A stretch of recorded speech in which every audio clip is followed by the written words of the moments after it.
Next point है प्रकृति के प्रकार। तो पहला देह प्रकृति।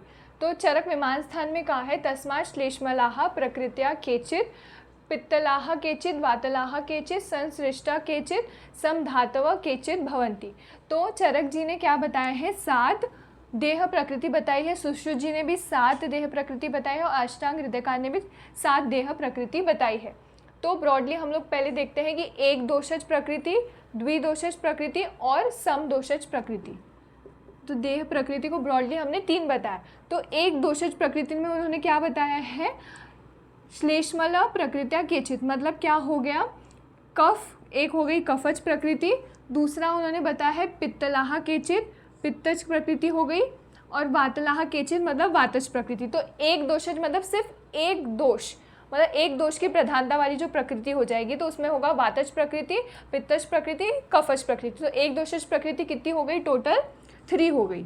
उसके बाद उन्होंने बताया है द्विदोषज, संश्लिष्टा केचित् मतलब द्विदोषज प्रकृति। अब द्विदोषज प्रकृति में क्या रहेगी, कोई भी 2 दोष की प्रधानता रहेगी। हमारे पास 3 दोष है, उसमें से 2 दोष की प्रधानता होगी।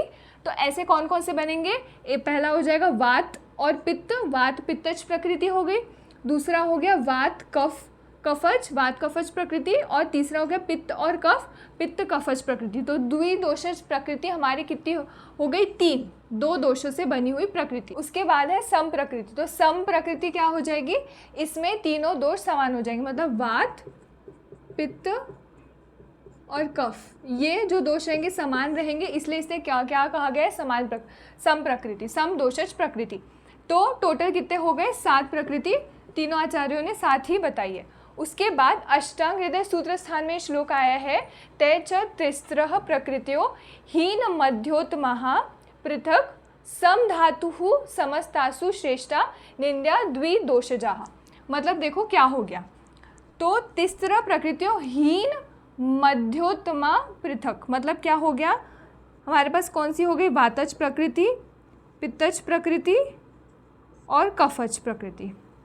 ठीक है, ये एक दोषज प्रकृति। तो इसमें क्या है, जो वातज प्रकृति वो क्या रहती है, वो सबसे हीन रहती है, उसको हीन बोला है। ठीक है, जो पित्तज प्रकृति है वो कैसी हो जाएगी, वो मध्यम रहेगी, और जो कफज प्रकृति रहेगी वो सबसे उत्तम रहेगी।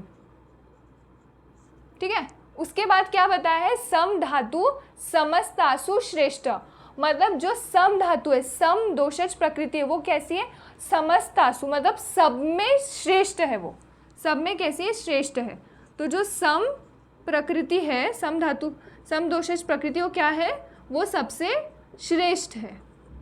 और उसके बाद क्या बताया है, निंद्या द्विदोषजा, मतलब ये जो द्विदोषज वाली प्रकृति वो कैसी है, निंदनीय है। द्विदोषज प्रकृति कैसी है, निंदनीय है। ठीक है, इससे पहले भी हमने देखा था कि चरक जी ने क्या बताया था, जो एक दोषज और द्विदोषज वाले प्रकृति वाले रहते हैं वो व्यक्ति कैसे रहते हैं, हमेशा आतुर रहते हैं, और जो सम प्रकृति वाले रहते हैं वो हमेशा कैसे रहते हैं, स्वस्थ रहते हैं। नेक्स्ट पॉइंट है मानस प्रकृति। मन त्रिगुणात्मक होता है, हमें पता है हमारा जो मन कैसा है, त्रिगुणात्मक है, सत्व रज तम तीनों गुण उसमें होते हैं। गर्भ अवस्था में जिस गुण की प्रधानता होती है उसी के अनुसार मानस प्रकृति का निर्माण होता है। मतलब गर्भ अवस्था में जो भी गुण प्रधान रहेगा, मतलब सत्व रज तम तीनों में से जो भी प्रधान रहेगा उसी के हिसाब से क्या होगी, मनुष्य की प्रकृति बनेगी, मनुष्य की मानस प्रकृति। तो अब मानस प्रकृति कितने प्रकार की बताई है, 3 प्रकार की बताई है, जो कि हो गया सात्विक, राजसिक और तामसिक। ठीक है, तो अब ये पॉइंट ध्यान दो कि आचार्य चरक और आचार्य सुश्रुत तीनों ने बताया है, क्लासिफिकेशन सेम ही बताया है, टोटल 16 मानस प्रकृति उन्होंने बताई है, दोनों ने बराबर टोटल 16 बताया। तो सात्विक प्रकृति में देख लेते कौन कौन से बताए हैं, ब्राह्मकाय, महेंद्रकाय या फिर इंद्र। तो जो ये महेंद्र है वो किसने, सुश्रुत ने बताया है, ये वर्ड यूज़ किया है, और इंद्र जो है वो चरक जी ने यूज़ किया है। उसके बाद वारुण काय, कौबेर काय, गांधर्व काय, याम्य काय, ऋषि या फिर आर्ष काय। ऋषि जो है वो आचार्य सुश्रुत ने वर्ड यूज़ किया है, और आर्ष जो है वो आचार्य चरक ने यूज़ किया है। उसके बाद मतलब ये टोटल कितने हो गए, 7 सात्विक प्रकृति। उसके बाद हो गया राजस प्रकृति। इसमें क्या बताया है? आसुर का है, सर्प का है, शाकुन का है, राक्षस का है, पैशाच का है, प्रेत का है। मतलब टोटल कितनी राजस प्रकृति बताई है? टोटल 6 राजस प्रकृति बताई है। उसके बाद तामस प्रकृति। तामस प्रकृति उन्होंने 3 बताई है, पशु का है, मत्स्य का है, वानस्पत्य। मतलब टोटल हो गई 3। तो मतलब 7 सात्विक, 6 राजस, 3 तामस, मतलब टोटल हो गई 16। सिर्फ डिफरेंस आपको ये याद रखना है कि आचार्य सुश्रुत और चरक ने यहाँ पे थोड़ा वर्ड का डिफरेंस है, महेंद्र और इंद्र, और यहाँ पे ऋषि और आश। बाकी टोटल सब कुछ सेम है, 16 मानस प्रकृति बताई। नेक्स्ट प्रकार है पंच भौतिक प्रकृति। तो सुश्रुत जी ने ये पंचभौतिक प्रकृति बताई है और किसी ने नहीं बताया है। तो सुश्रुत शाही स्थान में कहा है प्रकृतिम इह नराणाम भौतिकीम केचित आहुः पवन दहन तोय कृतितास्तासु तिस्रः स्थिर विपुल शरीरः पार्थिवश्च शमवान शुचिर चिरजीवी नाभस खम इदभि। मतलब क्या हो गया? पंच महाभूत की प्रधानता मतलब उत्कटता के अनुसार सुश्रुत जी ने 5 पंचभौतिक प्रकृति बताई है। तो पहला जो है उन्होंने कहा है पवन या फिर वायु। तो इसके जो लक्षण रहते हैं, किसमें? जो वात प्रकृति वाली हमने वात प्रकृति है उसी के समान जो पवन के लक्षण होते हैं, पवन महाभूत प्रकृति के लक्षण होते हैं। फिर दहन मतलब क्या हो गया? पित्त। तो इसके लक्षण क्या है? पित्त प्रकृति के समान इसके लक्षण हमें दिखाई देंगे। फिर उसके बाद कहा है तोय मतलब हो गया कफ प्रकृति के समान हमें इसके लक्षण दिखाई देंगे। फिर 4th क्या कहा है उन्होंने? पार्थिव प्रकृति।